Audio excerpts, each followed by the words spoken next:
அன்பானவர்களே, அன்பு வணக்கங்கள். உங்களுடைய மன உணர்வுகளை மேம்படுத்திக் கொள்வதற்குண்டான வழிகளை அவசியமாக தெரிந்து கொள்ள வேண்டும். ஏதோ பிறந்தோம், ஏதோ வாழ்ந்தோம் என்று வாழ்க்கையினுடைய ஓட்டத்திலேயே நாம் ஓடிக்கொண்டிருக்கிறோமே தவிர நம்முடைய உணர்வுகளை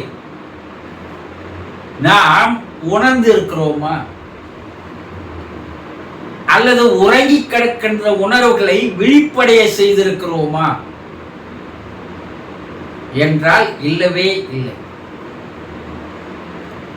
எதற்காக பிறந்தோம், ஏன் வாழ்கிறோம், எந்த நோக்கத்திற்காக இந்த வாழ்க்கை நமக்கு தந்தது, அதை எப்படி நாம் பயன்படுத்தி கொண்டு பயணம் செய்கிறோம், எங்கே போய் சேரப்போகிறோம்,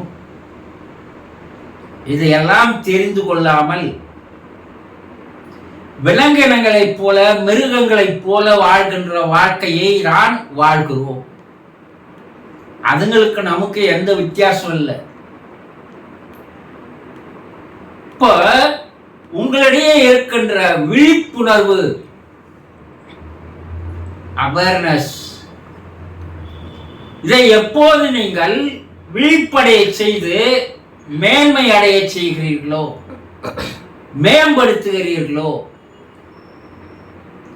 அப்போது உங்களுக்கு அனைத்துமே தெரிய ஆரம்பிக்கிறது.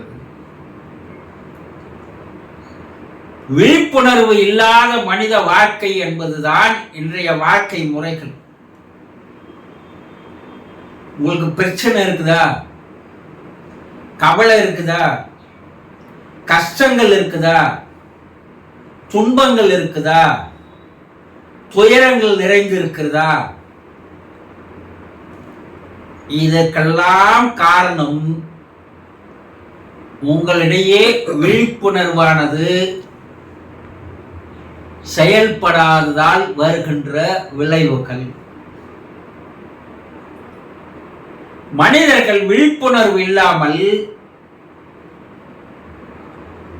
தன்னுடைய புலன்கள், மெய், வாய், கண், மூக்கு, செவி என்று சொல்லக்கூடிய அந்த ஐம்புலன்கள், அது எங்கெல்லாம் இழுத்து போகிறதோ அங்கெல்லாம் ஓடி போய் பிரச்சனைகளை சேர்த்துக் கொள்வதுதான் வாழ்க்கையாக, வாடிக்கையாக வாழ்ந்து வருகிறீர்கள் இல்லையா? மனம் எதை சொல்கிறதோ அதை செய்து கொண்டு போவது வாழ்க்கை. நீங்கள் சொல்வதை மனம் கேட்பதில்லை, மனம் சொல்வதை நீங்கள் கேட்கிறீர்கள். அப்போ நீங்கள் சொல்வதை உங்களுடைய மனம் கேட்டு நடந்தால் உங்களுடைய வாழ்க்கையே ஒரு புதியதொரு வாழ்க்கையாக, சந்தோஷமான, மகிழ்ச்சியான, ஆனந்தமான, இன்பமான, பேரின்பமான, பரவசமான வாழ்க்கையாக உங்கள் வாழ்க்கை அமையும். இதற்கு என்ன? விழிப்புணர்வு இல்லை. உங்களிடையே இருக்கின்ற அந்த உணர்வு விழித்துக் கொள்ளவில்லை, அது உறங்கிக் கொண்டே இருக்கிறது, அதை எழுப்பவில்லை. இப்ப யார் ஒருவன் தன்னுடைய விழிப்புணர்வை எழச் செய்து மேம்படுத்திக் கொண்டே வருகிறானோ அவனே இந்த உலகத்தில் ஒரு அவதாரமாக மாறுகிறான். உலகில் இதுவரைக்கும் இருக்கின்ற அவதாரங்கள் எல்லாம் பாருங்க. அது ராமகிருஷ்ண பரமஹம்சர், ரமண மகரிஷி, ராகவேந்திரர், யாரா இருந்தாலும் எடுத்துங்க.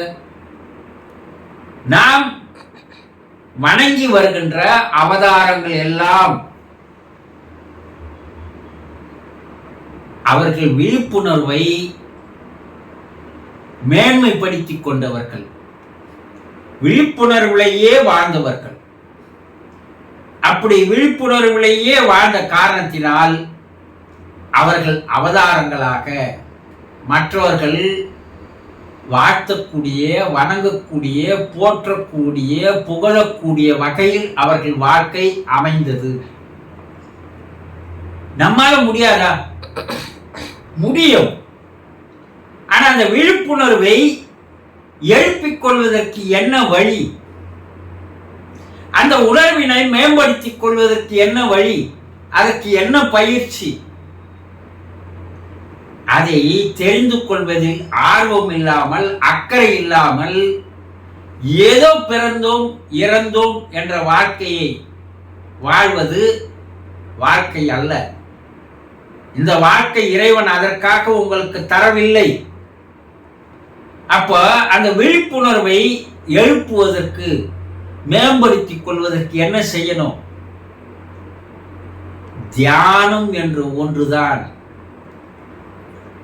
யோகா என்று ஒன்றுதான் உங்களிடையே உறங்கி கிடக்கின்ற அந்த விழிப்புணர்வை விழிக்க செய்கின்ற ஒரு அற்புதமான கலையாகும், பயிற்சியாகும்.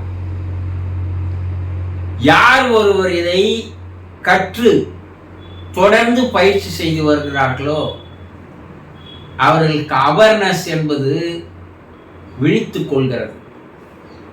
எது நல்லது, எது கெட்டது, எது நமக்கு நன்மை தரக்கூடியது, எது தீமை தரக்கூடியது, நம்மிடம் வருபவர் யார் நல்லவர், யார் கெட்டவர், யார் ஏமாற்றக்கூடியவர், இதெல்லாம் உங்களுடைய விழிப்புணர்வு விழித்துக் கொண்டால் இதையெல்லாம் உங்களால் தெரிந்து கொள்ள முடியும்.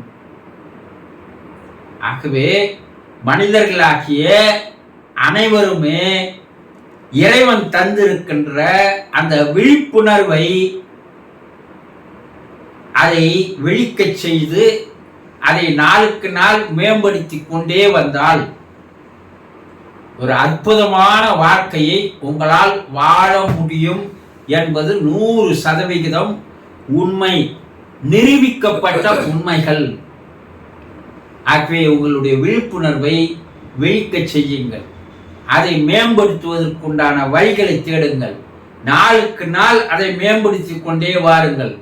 குறிப்பிட்ட காலத்திற்கு அப்பால் உங்களுக்கு வாழ்க்கை ஒரு மகிழ்ச்சியாக, சந்தோஷமாக மாறிவிடும். சந்தோஷம்.